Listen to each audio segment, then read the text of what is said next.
Welcome to the Daily Chronological Bible. My name's Hunter, and we are reading through the Bible in chronological order as a single story. And that story is all about Jesus. It is a revelation of Him, and He has revealed to us the heart of the Father.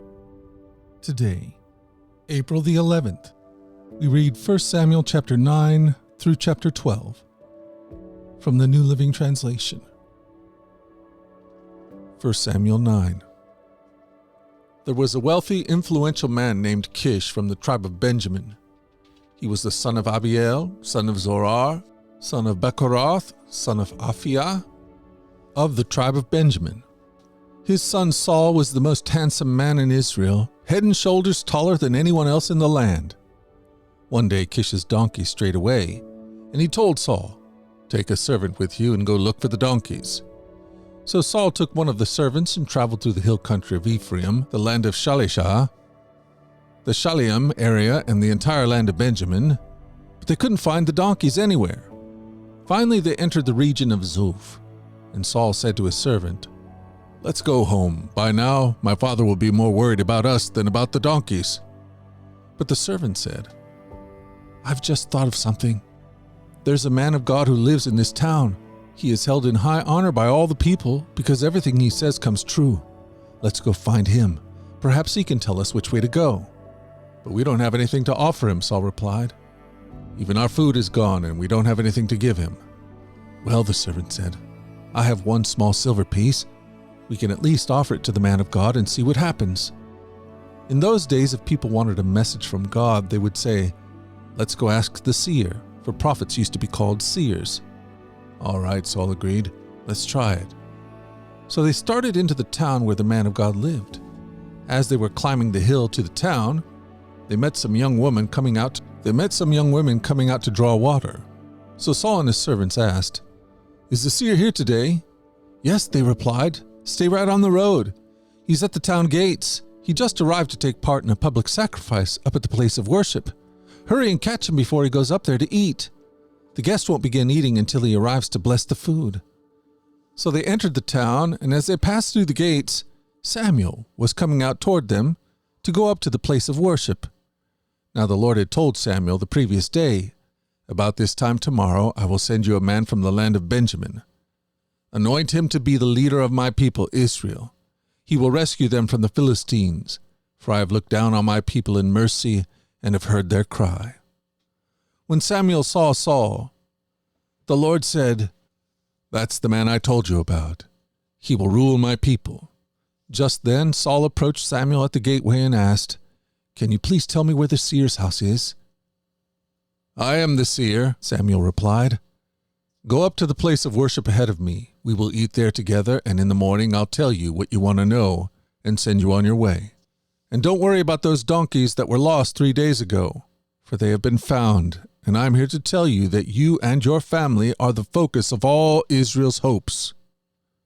Saul replied, "But I'm only from the tribe of Benjamin, the smallest tribe in Israel, and my family is the least important of all the families of that tribe. Why are you talking like this to me?" Then Samuel brought Saul and his servant into the hall and placed them at the head of the table, honoring them above the 30 special guests. Samuel then instructed the cook to bring Saul the finest cut of meat, the piece that had been set aside for the guest of honor. So the cook brought in the meat and placed it before Saul. "Go ahead and eat it," Samuel said. "I was saving it for you even before I invited these others." So Saul ate with Samuel that day. When they came down from the place of worship and returned to the town, Samuel took Saul up to the roof of a house and prepared a bed for him there. At daybreak the next morning, Samuel called to Saul, "Get up, it's time you were on your way." So Saul got ready, and he and Samuel left the house together. When they reached the edge of town, Samuel told Saul to send his servant on ahead. After the servant was gone, Samuel said, "Stay here, for I have received a special message for you from God." 1 Samuel 10. Then Samuel took a flask of olive oil and poured it over Saul's head. He kissed Saul and said, I am doing this because the Lord has appointed you to be the ruler over Israel, his special possession. When you leave me today, you will see 2 men beside Rachel's tomb at Zelzah, on the border of Benjamin. They will tell you that the donkeys have been found and that your father has stopped worrying about them and is now worried about you. He is asking, 'Have you seen my son?' When you get to the oak of Tabor, you will see 3 men coming toward you who are on their way to worship God at Bethel. One will be bringing 3 young goats, another will have 3 loaves of bread, and the third will be carrying a wineskin full of wine. They will greet you and offer you 2 of the loaves which you are to accept. When you arrive at Gibeah of God, where the garrison of the Philistines is located, you will meet a band of prophets coming down from the place of worship. They'll be playing a harp, a tambourine, a flute, and a lyre, and they'll be prophesying.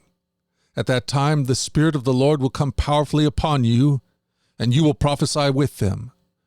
You will be changed into a different person. After these signs take place, do what must be done, for God is with you. Then go down to Gilgal ahead of me, and I will join you there to sacrifice burnt offerings and peace offerings. You must wait for 7 days until I arrive and give you further instructions." As Saul turned and started to leave, God gave him a new heart. And all Samuel's signs were fulfilled that day. When Saul and his servants arrived at Gibeah, they saw a group of prophets coming toward them. Then the Spirit of God came powerfully upon Saul, and he too began to prophesy. When those who knew Saul heard about it, they exclaimed, "What? Is even Saul a prophet? How did the son of Kish become a prophet?" And one of those standing there said, "Can anyone become a prophet, no matter who his father is?" So that is the origin of the saying, "Is even Saul a prophet?" When Saul had finished prophesying, he went up to the place of worship. "Where have you been?" Saul's uncle asked him and his servant. "We were looking for the donkeys," Saul replied, "but we couldn't find them, so we went to Samuel to ask where they were." "Oh, and what did he say?" the uncle asked. "He told us the donkeys had already been found," Saul replied. But Saul didn't tell his uncle what Samuel said about the kingdom. Later Samuel called all the people of Israel to meet before the Lord at Mizpah, and he said, "This is what the Lord, the God of Israel, has declared. I brought you from Egypt and rescued you from the Egyptians and from all the nations that were oppressing you. But though I have rescued you from your misery and distress, you have rejected your God today and have said, 'No, we want a king instead.' Now therefore present yourselves before the Lord by tribes and clans." So Samuel brought all the tribes of Israel before the Lord, and the tribe of Benjamin was chosen by lot. Then he brought each family of the tribe of Benjamin before the Lord, and the family of Matrites was chosen, and finally Saul the son of Kish was chosen from among them. But when they looked for him, he had disappeared. So they asked the Lord, "Where is he?" And the Lord replied, "He is hiding among the baggage." So they found him and brought him out, and he stood head and shoulders above anyone else. Then Samuel said to all the people, "This is the man the Lord has chosen as your king. No one in all Israel is like him." And all the people shouted, "Long live the king!" Then Samuel told the people what the rights and duties of the king were. He wrote them down on a scroll and placed them before the Lord. Then Samuel sent the people home again. When Saul returned to his home at Gibeah, a group of men whose hearts God had touched went with him. But there were some scoundrels who complained, "How can this man save us?" And they scorned him and refused to bring him gifts. But Saul ignored them. Nahash, king of the Ammonites, had been grievously oppressing the people of Gad and Reuben, who lived east of the Jordan River. He gouged out the right eye of each of the Israelites living there, and he didn't allow anyone to come and rescue them. In fact, of all the Israelites east of the Jordan, there wasn't a single one whose right eye Nahash had not gouged out. But there were 7,000 men who had escaped from the Ammonites, and they had settled in Jabesh Gilead. 1 Samuel 11. About a month later, King Nahash of Ammon led his army against the Israelite towns of Jabesh Gilead. But all the citizens of Jabesh asked for peace. "Make a treaty with us, and we will be your servants," they pleaded. "All right," Nahash said, "but only on one condition. I will gouge out the right eye of every one of you as a disgrace to all Israel. Give us 7 days to send messengers throughout Israel, replied the elders of Jabesh. If no one comes to save us, we will agree to your terms. When the messengers came to Gibeah of Saul and told the people about their plight, everyone broke into tears. Saul had been plowing a field with his oxen, and when he returned to town, he asked, "What's the matter? Why is everyone crying?" So they told him about the message from Jabesh. Then the Spirit of God came powerfully upon Saul, and he became very angry. He took 2 oxen and cut them into pieces and sent the messengers to carry them throughout Israel with this message: "This is what will happen to the oxen of anyone who refuses to follow Saul and Samuel into battle." And the Lord made the people afraid of Saul's anger, and all of them came out together as one.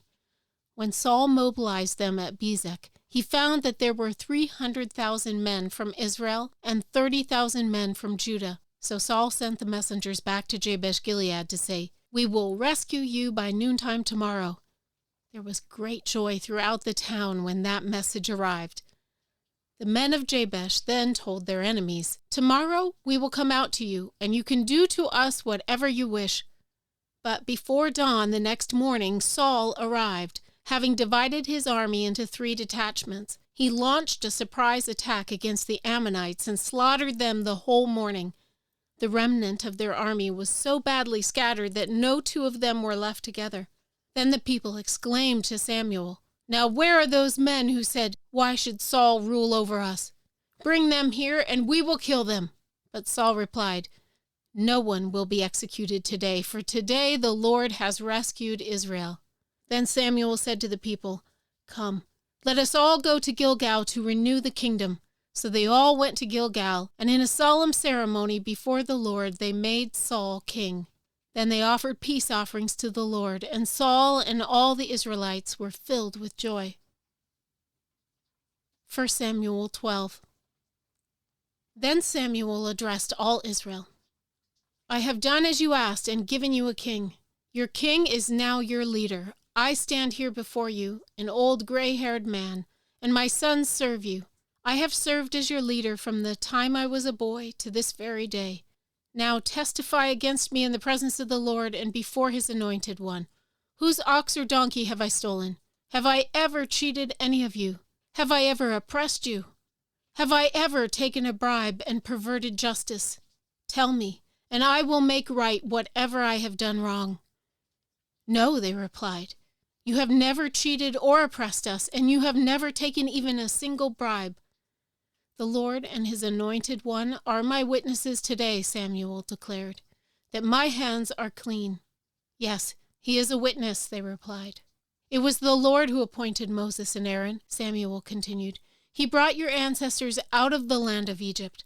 Now stand here quietly before the Lord as I remind you of all the great things the Lord has done for you and your ancestors. When the Israelites were in Egypt and cried out to the Lord, he sent Moses and Aaron to rescue them from Egypt and to bring them into this land. But the people soon forgot about the Lord their God, so he handed them over to Sisera, the commander of Hazor's army, and also to the Philistines and to the king of Moab, who fought against them. Then they cried to the Lord again and confessed, "We have sinned by turning away from the Lord and worshiping the images of Baal and Ashtoreth. But we will worship you, and you alone, if you will rescue us from our enemies." Then the Lord sent Gideon, Bedan, Jephthah, and Samuel to save you, and you lived in safety. But when you were afraid of Nahash, the king of Ammon, you came to me and said that you wanted a king to reign over you, even though the Lord your God was already your king. All right, here is the king you have chosen. You asked for him, and the Lord has granted your request. Now, if you fear and worship the Lord and listen to his voice, and if you do not rebel against the Lord's commands, then both you and your king will show that you recognize the Lord as your God. But if you rebel against the Lord's commands and refuse to listen to him, then his hand will be as heavy upon you as it was upon your ancestors. Now stand here and see the great thing the Lord is about to do. You know that it does not rain at this time of the year during the wheat harvest. I will ask the Lord to send thunder and rain today. Then you will realize how wicked you have been in asking the Lord for a king." So Samuel called to the Lord, and the Lord sent thunder and rain that day, and all the people were terrified of the Lord and of Samuel. "Pray to the Lord your God for us, or we will die," they all said to Samuel, "for now we have added to our sins by asking for a king." "Don't be afraid," Samuel reassured them. "You have certainly done wrong, but make sure now that you worship the Lord with all your heart, and don't turn your back on him. Don't go back to worshiping worthless idols that cannot help or rescue you. They are totally useless. The Lord will not abandon his people, because that would dishonor his great name. For it has pleased the Lord to make you his very own people. As for me, I will certainly not sin against the Lord by ending my prayers for you. And I will continue to teach you what is good and right. But be sure to fear the Lord and faithfully serve him. Think of all the wonderful things he has done for you. But if you continue to sin, you and your king will be swept away."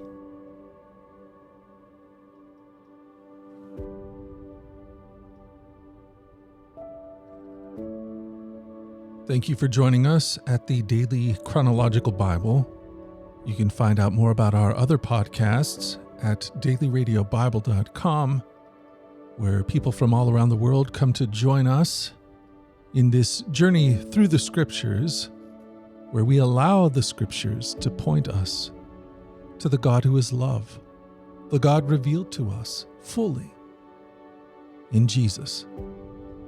Again, that website is dailyradiobible.com. Until tomorrow, let's go forward in God's joy. Let's let his joy be our strength. And let us always remember this, that you are loved.